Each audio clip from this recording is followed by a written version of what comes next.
เอาง่ายๆคือในระยะนี้เนาะผู้ที่เข้ามาร่วมคือการเบิ่งใจกันเนาะ แม่น หรือว่า เบิ่งใจกัน เบิ่งนิสัยใจคอกันเนาะ ผู้มาสร้างมาสานำ เด้อ ไม่คิดผู้เดียวแล้ว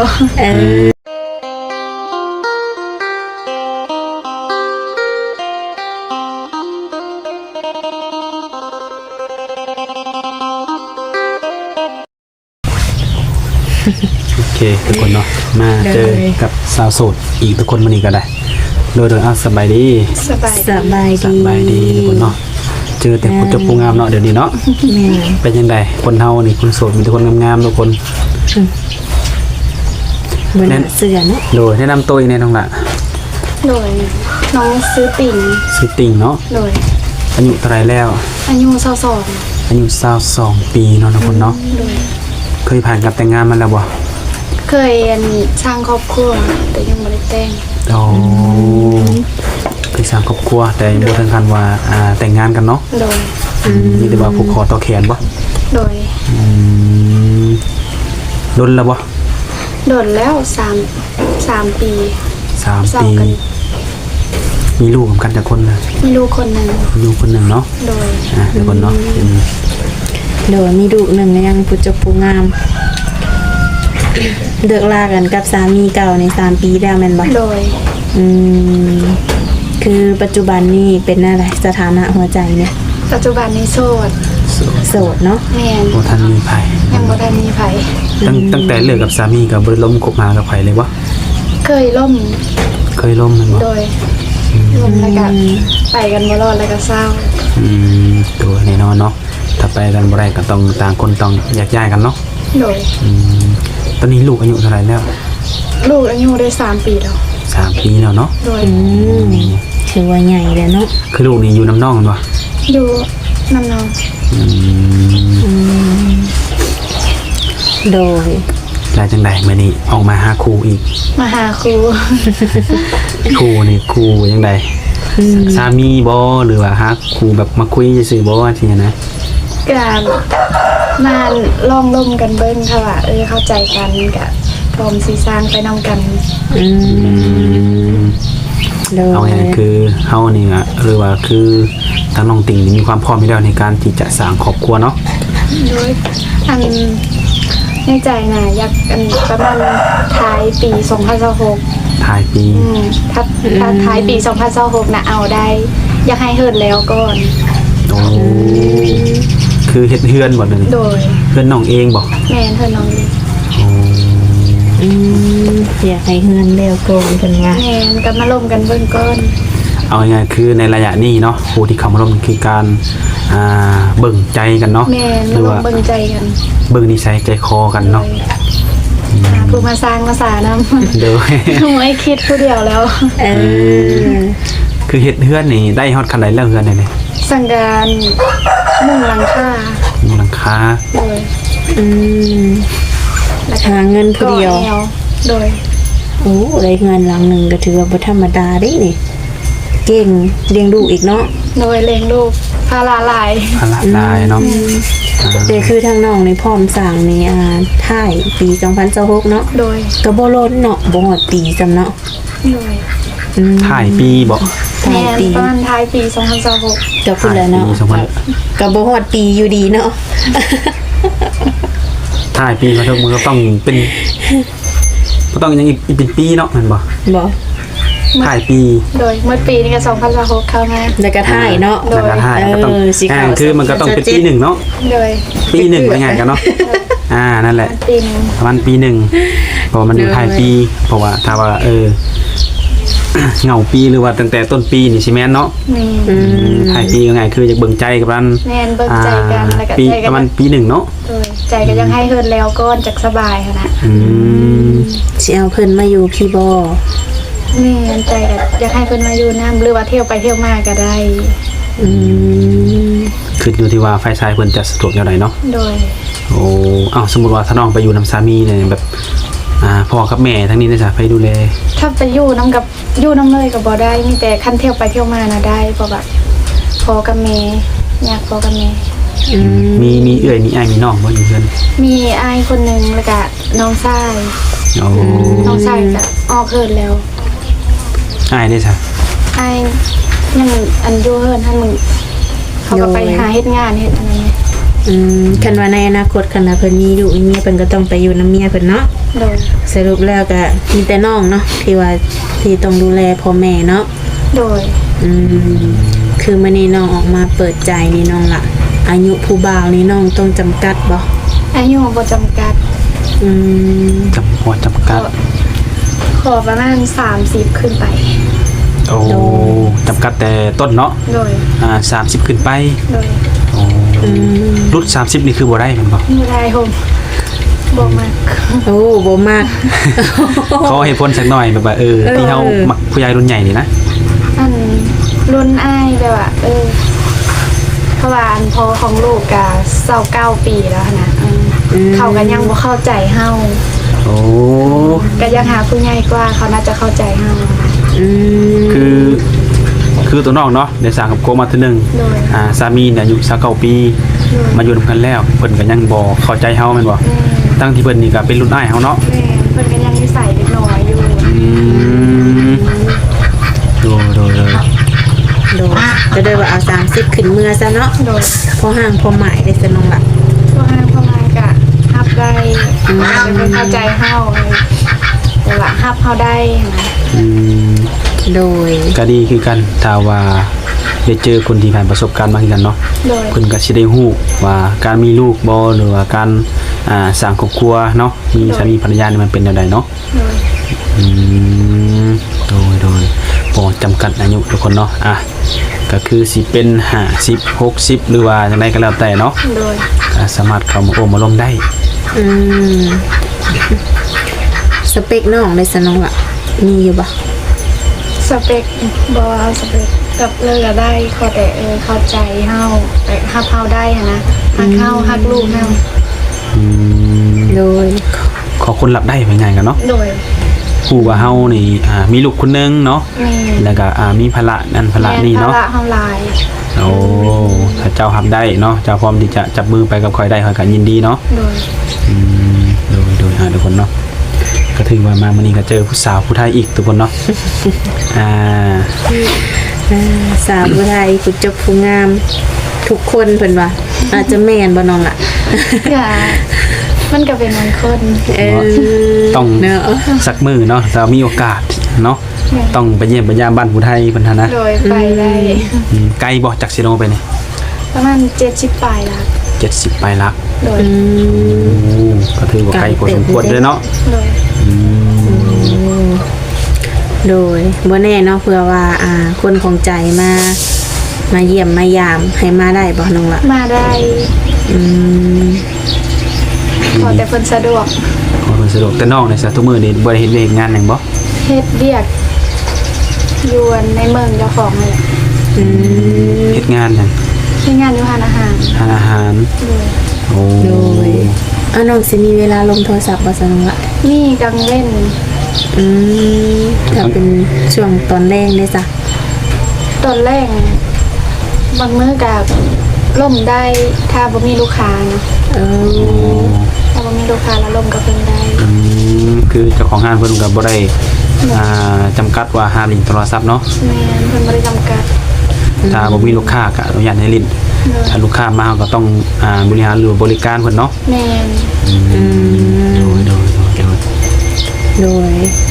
แต่ว่าตอนกลางเว้นนี่สิสะดวกหลายกว่าแม่นบ่ แม่นกังเว้นสะดวก เข้างานจังโมงเฮ็ดงานจังโมงคือว่าสะดวกตอนกลางวัน เข้างาน4 โมงปลาย4 โมงปลายหา12 โมงก็คือ โดย โดย โอ้เลิกงานก็ดึกพอสมควรเนาะ แม่น ถึงเลิกงานมาคุยกับเพิ่นเขา สอดแจ้งบ่ อย่าเพิ่นบ่ท่าหั่นแหละ แบบนี้เนาะอยากให้เจอผู้บ่าวที่อยู่ทั้งเมืองนอกเนาะ เนาะ เวลาจะได้ตรงกันนะ พอดีเลยเนาะ เพราะว่าเฮาค่ำเพิ่นแจ้งเนาะว่าคือแต่ว่าน้องเลิกงานก็12 โมงกลางคืนเนาะ แม่น เพิ่นก็อาจจะเป็น12 โมงกลางวันของเพิ่นหั่นนะโดยทุกคนก็บ่แน่ก็มาลุ้นกันนั่นแหละว่าสิได้ผู้บ่าวทางใดเนาะ เดี๋ยวมักอยู่ว่าจะผู้บ่าวเมืองนอกนี่น้องล่ะ มาก มักเบิดเนาะได้เบิดเนาะ คือแบบน้องก็เป็นผู้เจ้าผู้งามหน้าตาของเพิ่นเด้จ้ะน้องละ หน้าตาของเพิ่นน้องบ่จำกัดดอก อืม ขอแต่ความเข้าใจกันขอแต่เพิ่นรับเอาได้ อืมโดยบางคนเพิ่นอายุหลายเพิ่นก็ย่านน้องพี่ได้หับเพิ่นบ่ได้เนาะน้องสิบ่ติข้างแน่บ่ บ่ติบ่เป็นหยังลมกันเข้าใจกันแล้วก็อันหน้าตามันบ่เกี่ยวหรอก อืม หน้าตาบ่ได้พาอันให้เฮารวยหรือว่าพาให้เฮาแบบสร้างสาเนาะ แม่น หน้าตามันก็เป็นแค่ว่าเฮาได้แนมเบิ่งเนาะ เฮาละเกิดบ่ได้ดอก แต่ว่ามันอยู่ข้างในเนาะ แม่น ใจจิตใจที่สำคัญเนาะ เลย บางคนหน้าตาหล่อเราเนาะแต่ว่านิสัยเพิ่นเป็นคนวามใจร้อนอาศัยอารมณ์หลายกว่านี่ก็น้องก็สิมักบ่แบบนั้น บ่ไหวเป็นคนอารมณ์ร้อน อ่า ตัวเอาแห้งบ่ได้ย่าน โดย มาอันบ่มักคนอารมณ์ร้อนเนาะบ่ว่าภายได้น้องละไผก็บ่มักคือกันเนาะ แม่น อื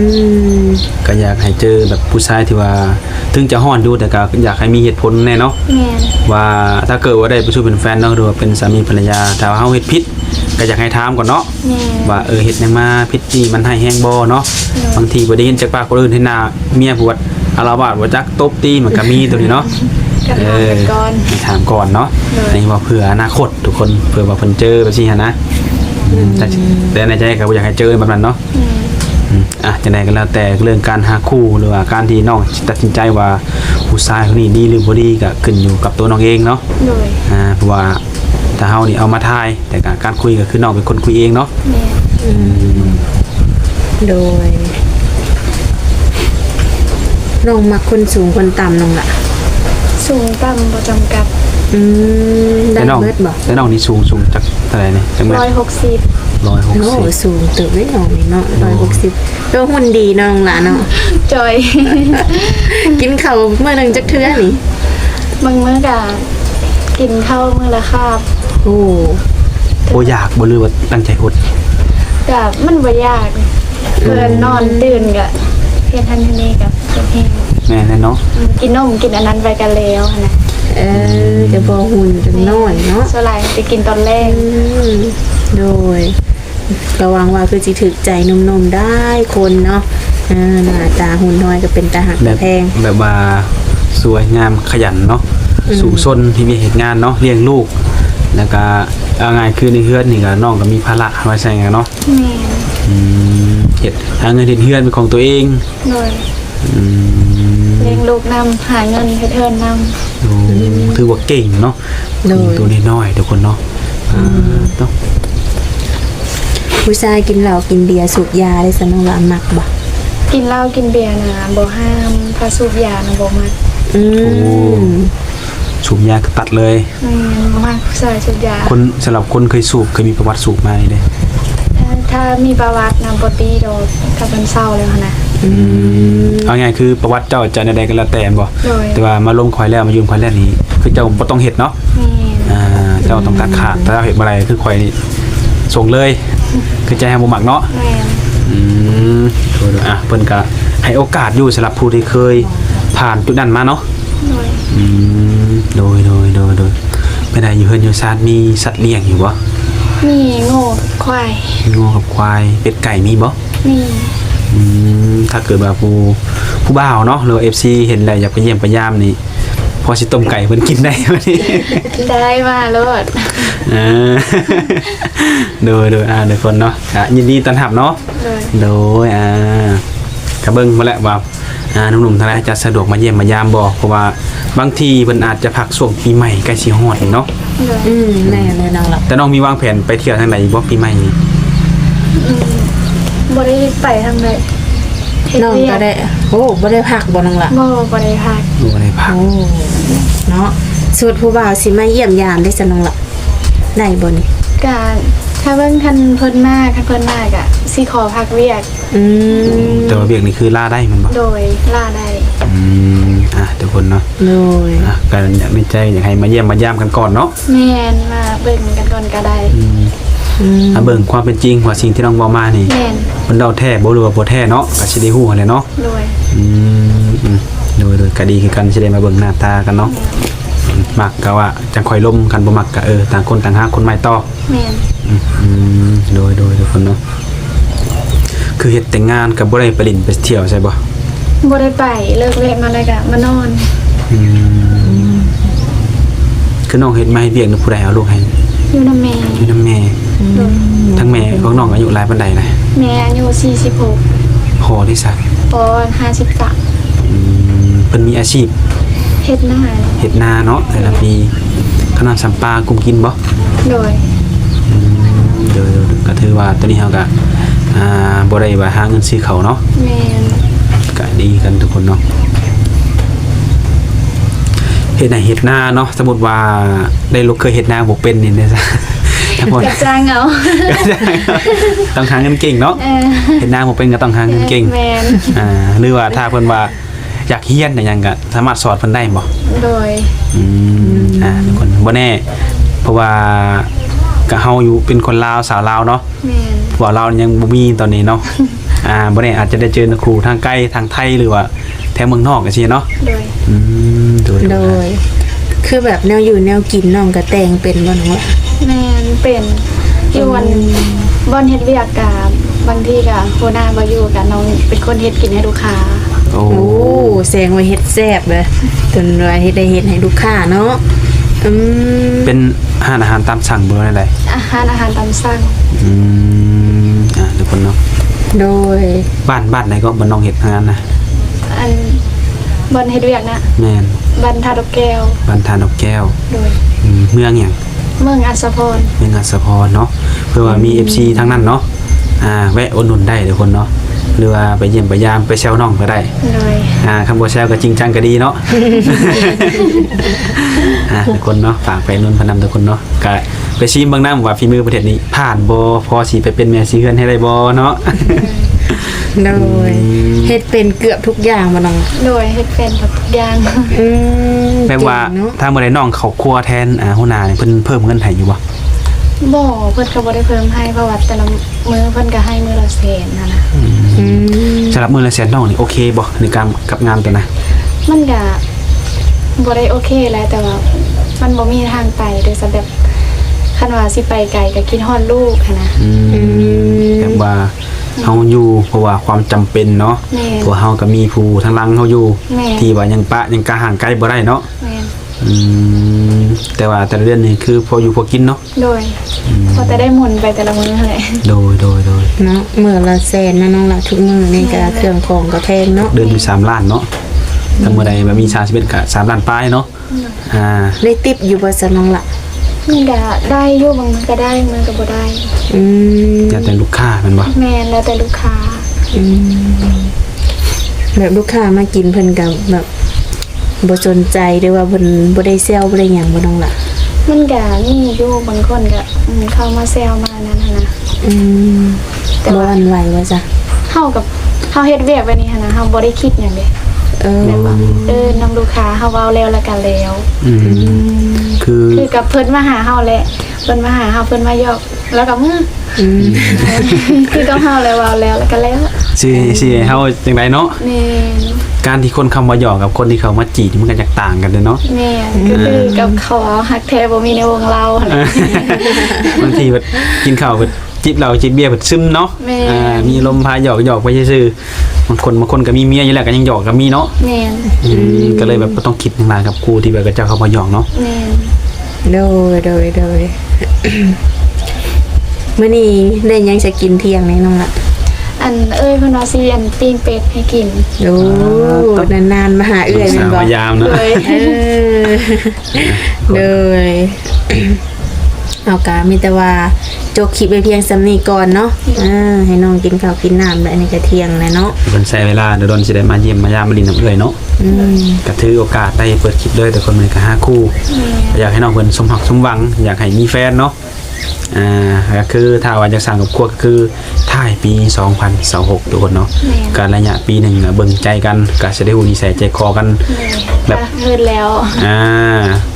ถ้าบุญว่าถ่ายปีมาเฮือนบ่แล้วเลยซะ ท้ายปีมาเฮิดหมดแล้วก็คันว่าคุยกันเข้าใจแล้วก็เอ้ามาสร้างนำกัน ทุกคนเนาะคือเป้าหมายคือถ่ายปีเนาะ แม่น ถ ท้ายปี2026ทุกคนเนาะก็ตามนั่นแหละก็ฝากหนุ่มๆเนาะเข้ามาอบรมเบิ่งบางทีลมกันถึกอกถึกใจอาจจะบ่ฮอดท้ายปีก็ได้อาจจะฮอดต้นปีนี่ก็ได้เนาะ เฮินแล้วไว้ก็สิเอาไว้ เพราะว่าตั้งความหวังใช้เฮินก่อน โดยเอาตามนั้นทุกคนเนาะ โดย มาโอ้มาลมมาคุยกันได้เนาะหักบ่หักกับบริวากันเนาะมาคุยกันก่อนได้บ่ได้เสียหายเนาะ แม่น โอเคก็ฝากไว้สำหรับทุกคนเนาะไปพอกันในมื้อหน้า โดย เพื่อว่าเพิ่นมีแฟนอะไรอยากแสดงความบริสุทธิ์ใจปิดใจกับคนใดคนหนึ่งเนาะ โดย โดยโอเคเนาะโดยสบายดี สบายดี สบายดี